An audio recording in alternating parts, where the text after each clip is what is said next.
after telling me the history of the city, Nathan wanted us to get started. So he took me to one of Jerusalem's most iconic sites. I received a great history lessons from Nathan, who took me to the Western Wall. But he told me, don't call it the Wailing Wall. That's wrong. It's called the Western Wall. The Western Wall was everything that Nathan told me. It's a very respected religious place where people come to pray and many times write notes and place them in the cracks within the blocks that make up the wall. All men entering the grounds must wear a kippah. These caps are better known as yarmulke. Wow, I didn't realize that actually most of the Western Wall is located underground. Nathan took me to the underground tunnel that stretched along the wall. The tunnel's excavation started centuries ago and exposed many archaeological finds. Nathan explained that the walls became covered and built upon over their history. The majority of the wall is actually underground. It's time to experience a little more of Israel. And I don't want to miss floating on the Dead Sea and rub some of that beautiful mud all over me. It's beautifying, you know? Okay, I couldn't pass up a camel ride before I float on the Dead Sea. Look at it this way, it's a big kid's carousel pony. But instead, it's a real camel. Ooh yeah, baby.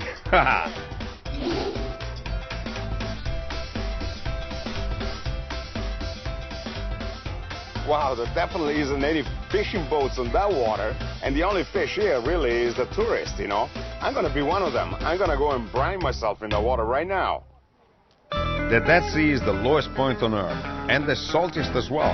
That is why there is no fish whatsoever in the water. This water is supposed to be therapeutic, and the mud is world-renowned for enriching the skin. So I put it on everywhere I could. Because of the high salt content in the water, you can't sink, no matter how big you are. Just don't get any water in your eyes, it will burn. And don't dunk your head under or swallow the water. It tastes terrible. It's time to meet Chef Uri Navon. He is one of the owners of Machne Yehuda restaurant. Get this restaurant is located in an Orthodox neighborhood, but the restaurant is not kosher. I see bacon, I see oysters, shrimp, squid. How does he do it? Massimo! Massimo! Hi, come right up here. Yeah. Hey, Massimo, how are you? You're fantastic, how are you? Great to have you here. It's a pleasure meeting you. Please sit. Oh, yeah. So, And what is this? this is anise. It's almost Anise, the okay. national drink in the restaurant. Come on, in Yeah, the restaurant. yes. This is your own little nation. The whole little nation. All right, well, I'll take it. No problem. Cheers. Cheers. You're not running a kosher restaurant over here. No, we are quite unique in that because Right. all of the neighborhood in the area is very Orthodox. Right. And we are the only one non-kosher. But we operate as if we were a kosher restaurant because we close for Shabbat. Right. I'm thinking about showing you some Israeli cuisine. And that's what I'm here for. Interpretations of my Right. kitchen to the cuisine of Israel. You do traditional Israeli food here? We in a do way? take off on traditional food. Right. If the traditional food has vegetable stuff Right. with rice and lamb and meat, we disintegrate it and then we reconstruct it again. So I'm going to get you a list. Yeah. And you're going to go to the market, maybe tonight, maybe tomorrow You morning. want me to go to the Yes. market? I'm sure that there is But a lot of it's stuff to eat important at you're the going to get market. the right ingredients, Massimo. Well, you write down the names and then I'll write take. down the names. Okay, you're gonna have to trust my knowledge. I of, trust you totally. We need a goat cheese, goat okay? cheese, yeah. Goat yogurt, and we need some fresh olives, tahini, and this is the important stuff you need. Okay, I got my marching orders. I have to go out, search, find, gather all of the ingredients. But Uri didn't tell me what we were going to cook up. Okay, So excellent. Give it to me that's and your let me list. get out of here. Yes. And tomorrow morning, 8 o'clock, I'll be at the market with Great. this. All right. Ciao. Thank you very Cheers, much, Uri. Massimo. I needed a little orientation to the market. So I met up with Chef Moshe Basson, who's quite well known here. And he took me to the old Jerusalem market. I mean, that's a great place to start. The market is located across the street from Moshe's restaurant. Once we walked in, I was not disappointed. We were surrounded by every vendor you could think of. Colorful food and the sweet smell of spices. Sage and sage. Right. That's the Jerusalem sage, you said. The Jerusalem sage. Right. Or the Jewish sage. Trinity sage. White Yeah. Trinity. Looks like a cross over there, Like yeah. a cross. Salvia. Salvia. Salvation. Salvatore. and saying that it will cure anything but a broken heart. There you go. I received a good overview of the Jerusalem market from Moshe. He then took me back to his restaurant where he made us a pesto snack with some of the things we picked up. There is a special dressing that I want to do. השם אלוהינו מלך העולם בורא עצי ושמים. We are making this blessing about the aromatic herbs. Okay. So now, if you want to make the pesto, we will do that. And the head could be also whole. Yeah, whatever breaks, right? The soft one, where is close to the end over here, it tends to break off, so I don't mind using it. No, Making pesto is not easy.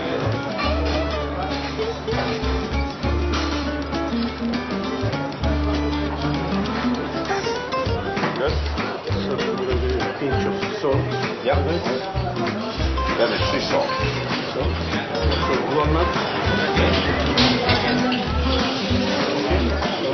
This one? Yes, and then we will add I can start. Yeah, you want to show me? Oh, okay. You're going to do it really hard. Okay. Be gentle. No, you're right.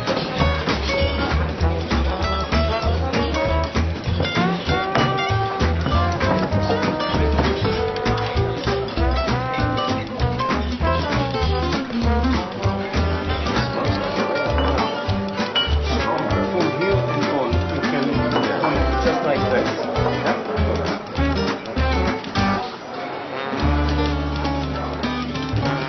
There's enough salt in it. Yeah, pretty good. Oh, perfect. So now, You made it before. yeah, once if I can remember, maybe I did it.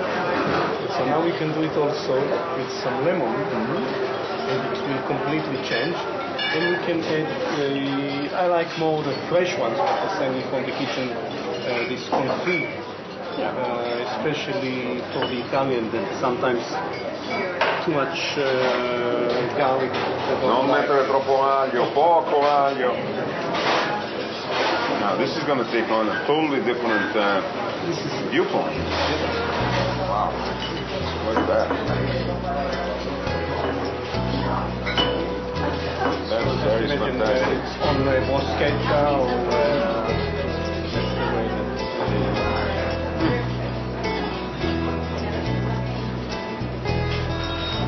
Perfect.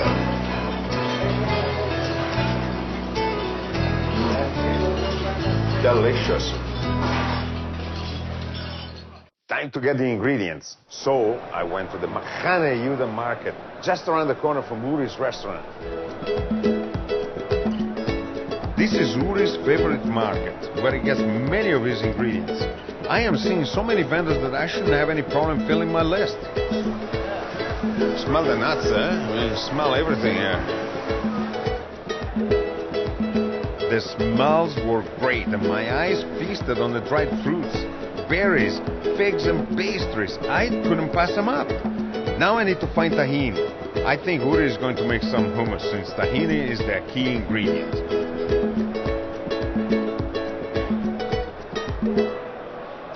All right. Hey, shalom. Shalom. How are you doing? Good. How are you?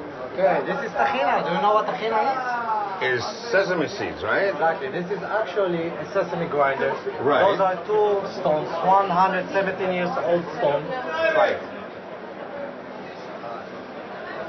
Yeah. Super healthy also. It is, huh? Has a lot of calcium and iron. I'm in the right place because I need to buy some tahina sauce Okay. for a restaurant. This market is great. Lots of fresh ingredients and lots of sampling. Right up my alley. Ooh yeah, baby. That is awesome. All right, thank you very much. I did so much sample tasting that I did not need to eat lunch. Let's just say that the vendors invited me to taste the product and I didn't want to be rude. So I had a taste of everything they offered me. Now that's how to really get to know a market. Sesame seed with coffee beans inside. Wow.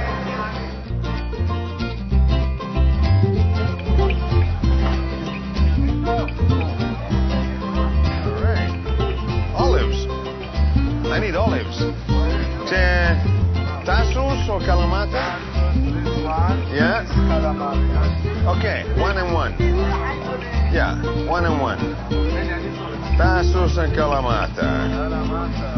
Can I taste one of these? Yeah.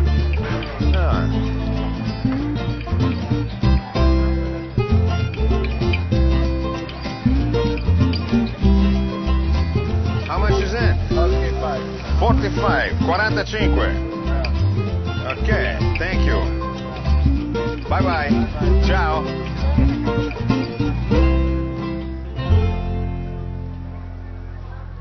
I saw some great lamb that I wanted to pick up. But let's just say that I had a little bit of a language barrier that I had to overcome. Lamb. Keves? Capra. Agnello. Keves. That? A kilo. Okay. Half a kilo, 1 pound. Grind that up. Grind it. Okay. Yeah, that's good. Yeah.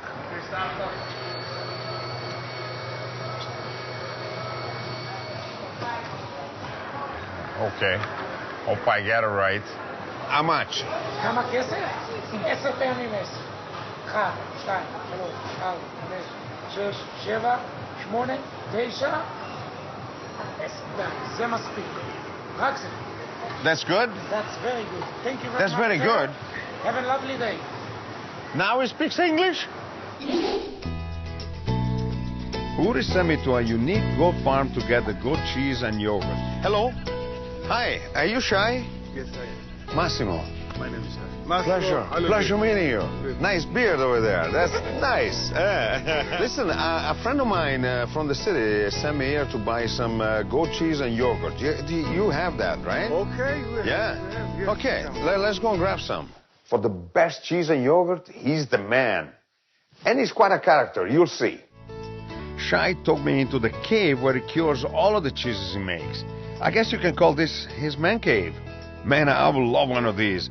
I hope Shai knows that we will need to sample a lot of these cheeses. See, this is a lot of beautiful cheese. I mean, I'm taking in, just soaking in the spiritual experience of the smell. The smell comes because of this rock. Is that the rock so? contains a special bacteria that give the cheese a very special taste and very special smell. And this is a cheese 7 years old. Wow. Look at it. Looks like a brick. It is a break. Well, yeah, absolutely. Let's go and sit down, yeah. I tasted these best cheeses while he pointed out their uniqueness to me. They were all so good. The cheese, it's a life. It's live. It's a live organism. Yeah. And the lungs is according to the surface. That's right. So they put olive oil, so the cheese can breathe, but the aroma is not going out. That's right. Now you can smell and taste. Ooh la la. Oh, definitely. And you can eat the whole skin and all, eh? Of course. The rind is fine. Oh. And this is all goat's milk. All of it. Careful not to hurt yourself. There you go. Hey, look at that. It's got a present. No. Okay. But chew it fast a lot. Oh, yeah. Oh, yeah. Oh, that is good. That is very good. Smell. First the smell is just beautiful. Yeah. We don't know the smell, the taste. Yeah. Okay, so, you know what? If you can wrap that up for me, I will take it. Maybe we'll bring him a present. We'll bring another little piece of something else. Maybe some yogurt and some cheese, and let's go. Ciao. Ciao. Thank you. It's a pleasure. Ciao. Amazing, man. Ciao. Beautiful time. Thank you.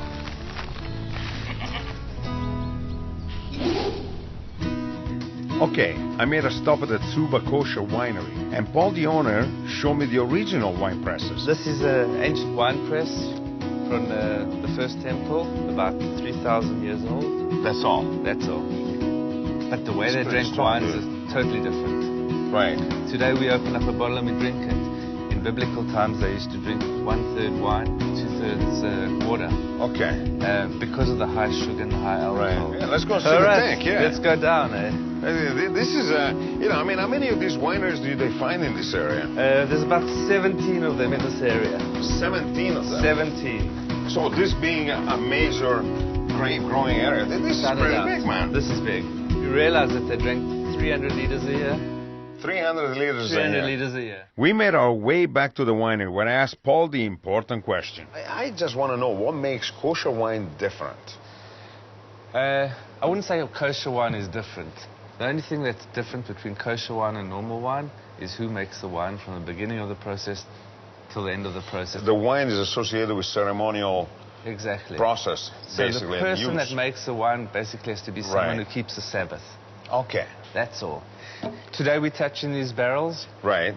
When they've got wine in them, we cannot touch them.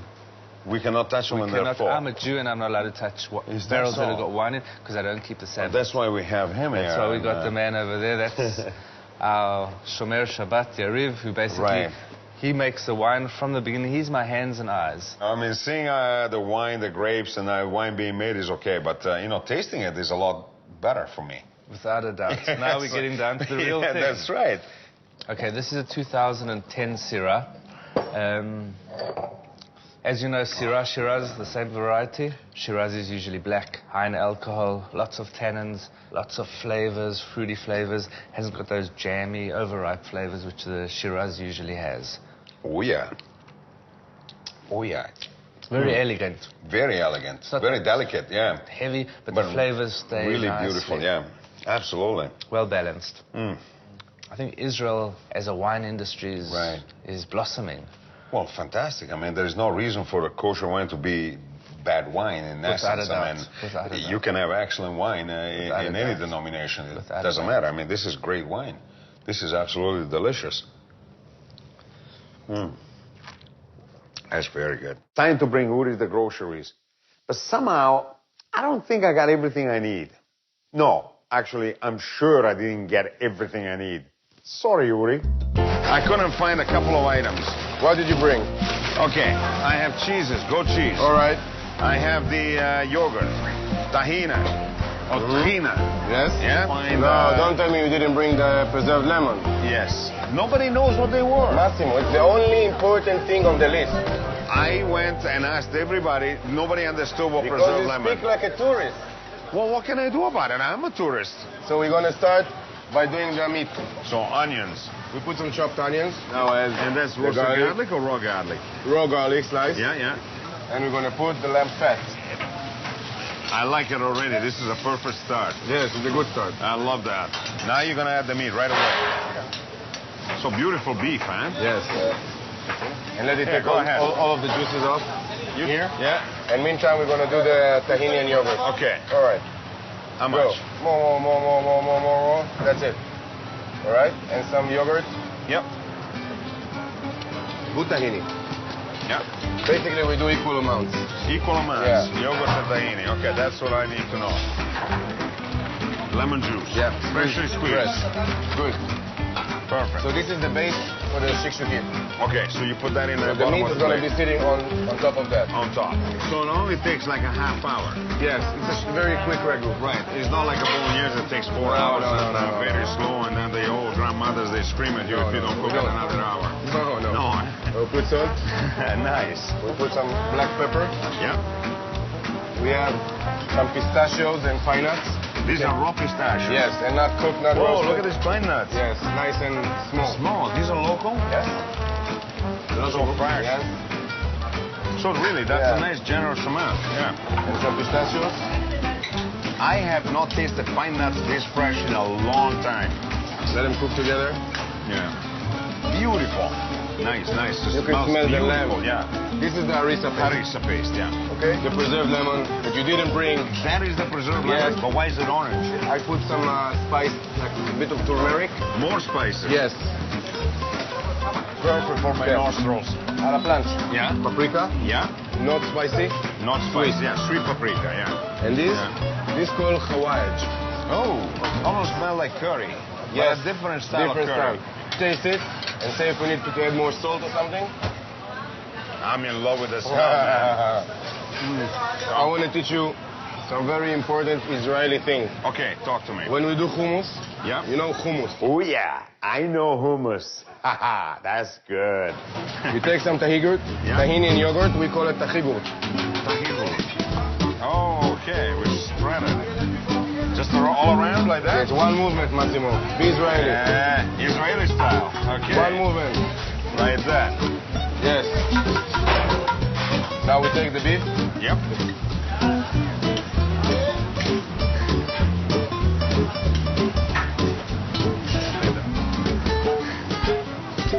Oh la la. Okay.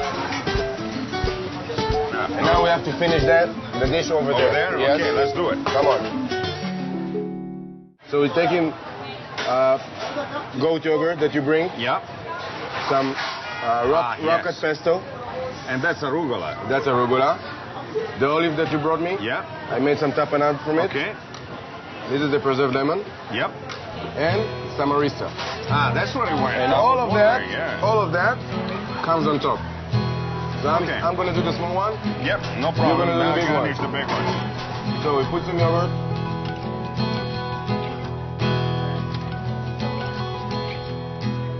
Like that. Wow, one on top of the other. Yes. Just like that. So you put it on top, yeah. Yeah. A little bit of everything. Yes. A lot of color, a lot of flavor. This is a market dish. Shik Shuk Kit.